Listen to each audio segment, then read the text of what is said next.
ఓం నమో భగవతే వాసుదేవాయ. క్షీరాబ్దిశయన వ్రతకల్పము. క్షీరాబ్దిశయన ద్వాదశి పూజా కథ. కథా సంగ్రహము. బ్రహ్మవాచ. బ్రహ్మదేవుడు చెప్పుచున్నాడు, ఎల్లప్పుడూ క్షీరసముద్రంలో శయనించియుండు విష్ణువు ద్వాదశి రోజున లక్ష్మీ బ్రహ్మ మొదలగు వారితో కూడి బృందావనమునకు వచ్చును. అప్పుడట్టి బృందావనమందు ఎవరు శ్రద్ధాభక్తులతో విష్ణు పూజ చేయుదురో వారికి దీర్ఘాయువు, ఆరోగ్యము, ఐశ్వర్యము మొదలగునవి కలుగునటకు సంశయం లేదు. కార్తీక శుద్ధ ద్వాదశి రోజున సూర్యుడు అస్తమించిన తరువాత స్నానము గాని, దానము గాని, పూజ గాని చేసినట్లయినచో అది నధికమైన ఫలమునిచ్చును. క్షీరసముద్రము నుండి లేచి లక్ష్మీదేవితో కూడి సమస్తముల చేతను నమస్కృతుడై పరమేశ్వరుడైన నారాయణుడచ్చట వాసం చేయునో అట్టి బృందావన క్షేత్రమందు పూజనీయుడైనట్టి నిత్యుడైనటువంటి తులసీ సహితుడైనట్టు శ్రీమన్నారాయణమూర్తిని బ్రహ్మాది సమస్త దేవతలను శ్రద్ధాభక్తి యుక్తులై పూజ చేయవలెను. శ్రీ మహావిష్ణువు వశిష్ఠాది మహామునుల చేత నానావిధ శ్రోత్పూర్వకంగా తులసీవనమందు పూజింపబడిన వాడైన ఆ కాలమునందు ఈ కార్తీక శుద్ధ ద్వాదశి నాడు తులసీవనమునందు నన్ను ఎవరు పూజ చేయుదురో వారి సమస్త పాపముల చేతను విడివబడి నా సాన్నిధ్యమును పొందుదురని ప్రతిజ్ఞ చేసినట. దేవతలేమి, యక్షులేమి, నారదుడు మొదలగు మునీశ్వరులేమి వీరందరకును బృందావనంలో సన్నిహితుడయ్యున్న శ్రీ విష్ణువును సమస్త పాపములు నశించుటకు గాను పూజ చేయుచున్నారు. ఉపపాతకయుతుడు గాని, ద్వాదశి రోజున తతితుడు గాని, శూద్రుడైన వాడు గాని, మహాపాతకములు చేసిన వాడు గాని విష్ణువుని పూజించినట్లయితే వాని పాపములన్నీ అగ్నిహోత్రంలో పడిన కత్తిపోగు వలె నశించిపోవును.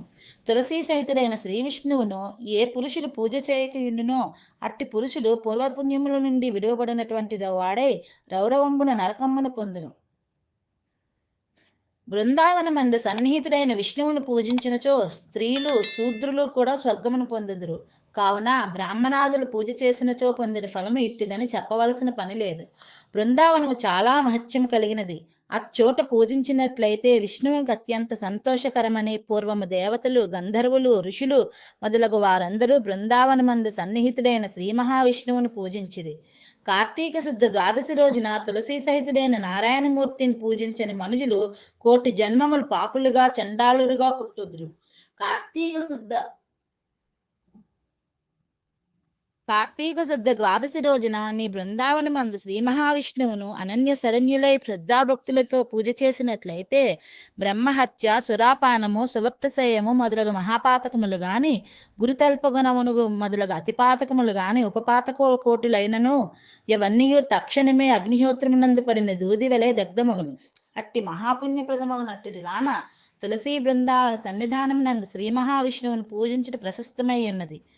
సాధులకు పురుషుడు స్నాన సంధ్యావందనాది నిత్యకర్మానుష్ఠానములు సలిపి కల్పోక్తి ప్రకారముగా నానావిధ వేద మంత్రముల చేత గాని, పురుష సూక్తం చేత గాని శ్రద్ధాభక్తి యుక్తుండే పూజ చేయవలెను. ఎలాగనంటే మొదట పంచామృత స్నానం గావించి ఆ పిమ్మటి శుద్ధోదకముల చేసి అభిషేకం అనర్చి ఆ మహావిష్ణువును స్వర్ణ వస్త్రములచే అలంకరించి నానా విధముల పుష్పముల చేత దీపాల చేత పూజించి భక్తి వరస్సముగా నైవేద్యమునిచ్చి దక్షిణ తాంబూలములు సమర్పించి ఆ పిదప కర్పూర నీరాధనం సమర్పించవలెను. లోకమునందెవ్వడి ప్రకారం పూజలు గావించునో అతడు సకల పాపములచే విడువబడి సమస్త సంపత్ సముద్రులు కలిగి మిగిలిన జయశాలి అయి ఉండును. ఆ చోట నూర్చి గోమయము చేత నలికి పంచవన్య ముగ్గులతో అలంకరించి పద్మములను, శంఖమును, సార్జవయమును, చక్రమును, కైమోదకిని, గోపాదమును, వత్సపాదములను ఆ తిన్నె మీద అలంకరించి పూజించి తరువాత గీతావాద్యములతోనూ వేదఘోషములతోనూ తులసి కథను వినవలేను. పూజ చేసిన తరువాత సంతుష్టుడగానున్న స్వచ్ఛమైన మనస్సు గలవాడమును కాగలడు. పుణ్యము కోరెడు వాడు ఎలాగైనా తులసీలత మహత్యమును వినవలేను. విష్ణు సాన్నిధ్యము కావలేనట్లయితే బ్రాహ్మణ సభలో తులసి మహత్యమును వినవలేను. విష్ణుదేవునికి ఏమాత్రం ప్రీతి చేయవలేననియు తులసీ మహత్యమును భక్తితో వినవలేను.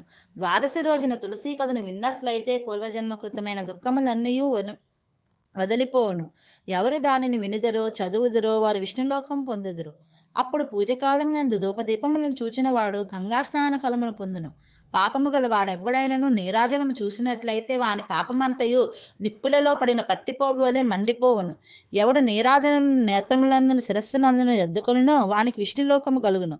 ఆ వెనుక టెంకాయలు, బెల్లము, ఖర్జూరము, అరటి పండ్లు, చెరుకు గడలు మొదలగు వాణిని నివేదనము చేయవలెను. వీటిని తులసీజయితుడైన శ్రీ మహావిష్ణువుకు నైవేద్యంగా సమర్పించి మోక్షార్థి అయిన పురుషుడు శ్రీప్రసాద మంత్రాక్షరం పుచ్చుకొని శ్రద్ధాభక్తి యుక్తుండే గంధ పుష్పాక్షతులతో బ్రాహ్మణులను పూజించి యథాశక్తి దక్షిణాదులను ఇవ్వవలేను. ఈ ప్రకారము కోటి జన్మలయందు చేసిన పాపములు నశింపచేసరి ఈ మహావ్రతంను ఎవరెత్తురో వారికి ఈ లోకమునందు సమస్త భోగములను ఆముష్కమైన ఉత్కృష్టమైన గతియును కలుగును. ఈ ద్వాదశి రోజు బృందావన సన్నిధి యందు అవశ్యముగా దీపదానం చేయవలెను. ఏక దీపదానం చేసిన ఎడల ఉపపాతకములు నశించును. 10 దీపములు దానం చేస్తే మహాపాతక నాశనమగును. 100 దీపములు దానం చేసిన వారికి శివ సాన్నిధ్యం కలుగును. ఇంతకు మీదట దీపదానం చేయటం వల్ల స్వర్గాధిపత్యమును పొందుదురు. అలాగే బ్రహ్మాదులకు దీపదాన ప్రభావం వల్లనే వైకుంఠమందు శాశ్వతమైన నివాసం కలిగిందురు. శుద్ధ ద్వాదశి రోజున బృందావన సన్నిధి అందు దీపదానముని ఎవడు చేయునో యాతుడు వైకుంఠంలో సమస్తమైన భోగములను అనుభవించి విష్ణు సాన్నిధ్యమును పొందును. ఆ దీపదర్శన మాత్రం చేతనే ఆయుర్దాయము, బుద్ధిబలము, ధైర్యము, సంపత్తులు, పూర్వజన్మ స్మరణ మొదలైనవన్నీ కలుగును. ఆ దీపమునకు ఆవు నెయ్యి ఉత్తమము, మంచి నూనె మధ్యమము, ఇప్ప నూనె అధమము, ఇతరములైన అడవియందు పుట్టినట్టు నూనెలు అధమాధమములు. ఆవు నెయ్యితో దీపం వెలిగించి దానం చేసినట్లయితే జ్ఞాన లాభమును మోక్షప్రాప్తియును కలుగును. మంచి నూనెతో వెలిగించిన సంపత్తు, కీర్తి లభ్యమగును. పిప్ప నూనెతో దీపం పెట్టిన ఇహపర భోగములు అనుభవించును. ఇతరములైన వన్యతైలములు కామ్యార్థములు. ఆవాల నూనెతో గాని అవిసె నూనెతో గాని దీపం పెట్టిన శత్రువులు నశింతురు. ఆముదముచే దీపం ఉంచిన సంపత్తు, ఆయువు క్షీణమగును. గేదె నెయ్యితో దీపం పెట్టినట్లయితే పూర్వం చేసిన పుణ్యం కూడా నశించిపోవును. అదే స్వల్పంగా ఆవునేతితో కలిపి పెట్టినట్లయితే ఏమీ దోషము లేదు. ఈ దీపదాన మహత్యం ఎవరికినీ చెప్పనలవి కాదు. ఒక ఒత్తితో దీపం పెట్టి దానము చేసిన సమస్త పాపముల చేత విలువబడిన వారే తేజస్విగాను బుద్ధిమంతుడుగాను అగును. 4 ఒత్తులతో దీపములను పెట్టిన రాజగును. 10 ఒత్తులతో దీపదానం చేసిన చక్రవర్తి అగును. 50 ఒత్తులతో దీపం వెలిగించిన దేవతలలో నొకడగును. 100 ఒత్తులతో దీపదానం చేసిన విష్ణురూపుడగును. ఈ ఫలము విష్ణు క్షేత్రమందు తులసి సన్నిధి అందు చేసినట్లయినా ద్విగుణముగాను, గంగా తీరమందు చేసిన 3 కార్తీక ద్వాదశి అందైనా చతుర్గుణముగాను యగును. కార్తీక శుద్ధ ద్వాదశి రోజున బృందావన సన్నిధి అందు శ్రీ మహావిష్ణువును పూజించిన వారికి పరమోత్కృష్టమైన గతి కలుగును. బృందావన సన్నిధానమందు వేదిక మీద ప్రతిమ, పుష్పమాలిక, ఫలాదులు, దీపములు, మండపములు వీటిని ఎవరు చూచి ఆనందమందుదురో వారి పాపములన్నీ నశించును.